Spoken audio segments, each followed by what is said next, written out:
Hello दोस्तों, आप सभी का स्वागत है आपका अपना चैनल जन शिक्षा संवाद पर। और आज हम जानेंगे क्या कोई शादीशुदा पुरुष अपनी गर्लफ्रेंड के साथ रह सकता है।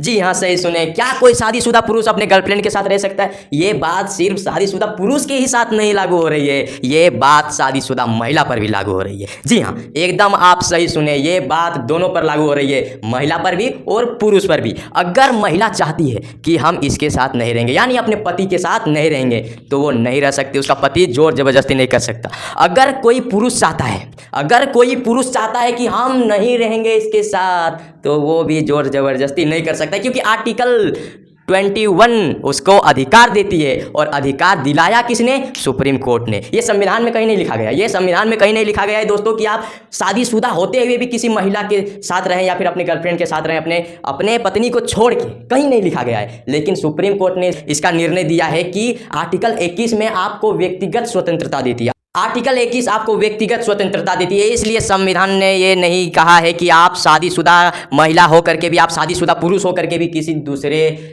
गर्लफ्रेंड के साथ, बॉयफ्रेंड के साथ रहें। ये संविधान ने किया था, सुप्रीम कोर्ट ने ये निर्धारित किया है। जब आर्टिकल 21 हमें अधिकार देती है व्यक्तिगत स्वतंत्रता की, तो हम नहीं रोक सकते, उसका जो मन कर रहा है वो करे। लेकिन इस पर भी रोक है, अगर आप किसी और कानून को तोड़ते हैं तो आपको सजा हो सकती है। अगर आप अपने महिला पर दूसरे किसी कारण बस अत्याचार करते हैं, तो वो कोर्ट जा सकती है, वो कोर्ट का दरवाजा खटखटा सकती है कि ये इस कारण से मेरे ऊपर अत्याचार कर रहे हैं। अगर आप चाहते हैं कि नहीं, मैं इसको नहीं चाहता हूं, मैं किसी और के साथ रहूं, तो वो जोर जबरदस्ती नहीं कर सकती। लेकिन हाँ, इस पर भी थोड़ा वो अपना सुरक्षा के लिए कोर्ट में बता सकती है कि हमें ये प्रॉब्लम होती है, हम नहीं रह सकते हैं, हमें खर्चा चाहिए, ये चाहिए, वो चाहिए, मेरा बच्चा है। बच्चा होने के बावजूद भी अपना जो उसका पति है वो छोड़ सकता है, बच्चा होने के बावजूद भी, क्योंकि उसको आर्टिकल 21 व्यक्तिगत स्वतंत्रता देता है ना, इसलिए वो अपना छोड़ सकता है। सही बात है, छोड़ सकता है। लेकिन अगर वो कह दे, वो महिला अगर कह दे, आपकी पत्नी अगर कह दे जाकर के कोर्ट में कि मेरा बच्चा है, मेरा बच्चा का पालन पोषण कौन करेगा, मैं हूँ, मेरा कौन पालन पोषण करेगा, अगर उसको लगता है कि अब ये नहीं टिक सकता, ये रिश्ता नहीं टिक सकता, तो वो तलाक का भी मांग कर सकती है। और ये हो सकता है, क्या होगा जब ये होता है ना, जब आप किसी और के साथ रहिएगा तो हो जाएगा साहब। लेकिन वो आपका मर्जी और किसी का मर्जी, मैं क्या कहूँ, आपका व्यक्तिगत मामला है। जो कोर्ट ने ऑर्डर दिया है वो आप कर सकते हैं, लेकिन उसके दायरे में रह करके, उसी के अनुसार चल के, आप उसके कारण किसी और नियम को अगर तोड़ते हैं तो आपको दंड मिलेगी, आप दंड के भागीदारी होंगे।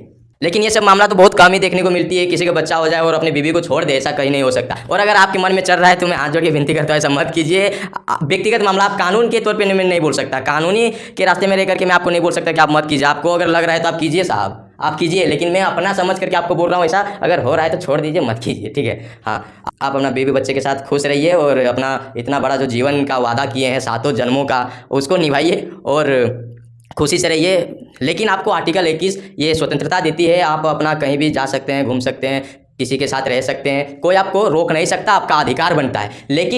लेकिन आप अगर अपने गर्लफ्रेंड के लेकर के कहीं चले गए, आपकी बीवी को पता नहीं है, वो पुलिस को कह देगी कि आप उसको ढूंढ के लाए, आपको ढूंढ के तो ले आएगा, लेकिन अगर वो पुलिस को भी कह देती है कि नहीं, आपको इसके साथ नहीं रहने के लिए कहना होगा, तो पुलिस भी ये बात नहीं कह सकती, क्योंकि जब ये संविधान ने कहा है तो पुलिस का भी कोई अधिकार नहीं होता है। लेकिन वो महिला अगर चाहे तो कोर्ट का दरवाजा भी खटखटा सकती है और वो अपना तलाकनामा का मांग भी कर सकती है, और अपना खुशी के लिए, अपना जीवन जीने के लिए जो उसकी ज़रूरतें होगी उसको भी पूरा करना होगा। आप अगर ये करना चाहते हैं, अपने गर्लफ्रेंड के साथ रहना चाहते हैं, तो आपके उसके जीवन में जितनी भी प्रॉब्लम होगी उसका समाधान भी करना होगा। वो आपकी परिस्थिति के अनुसार, उसकी परिस्थिति के अनुसार देख करके आपको न्यायालय आपको सजेशन देगी कि आप क्या करें, क्या ना करें। लेकिन आप अगर चाहते हैं तो आप इसको निर्धारित करने के लिए आप इस चीज़ को अपना अधिकार समझ करके सुप्रीम कोर्ट या फिर कोई भी कोर्ट जा सकते हैं। ओके, इस बात को आप क्लियर कर लिए। और इसी के साथ आप सभी को धन्यवाद, इस चैनल में बने रहें। और यहाँ पे आपको अपने जीवन शैली में जो चल रही है, बड़ी बड़ी ये बातें हो रही है, हमारे साथ हो रही है, किसी और के साथ हो रही है, आपके साथ हो रही है, उसको हम जानेंगे, सीखेंगे। आप इस चैनल में बने रहें। आप सभी का धन्यवाद, आपका अपना चैनल जन शिक्षा संवाद। आप लाइक सब्सक्राइब कर लीजिए। जय हिंद।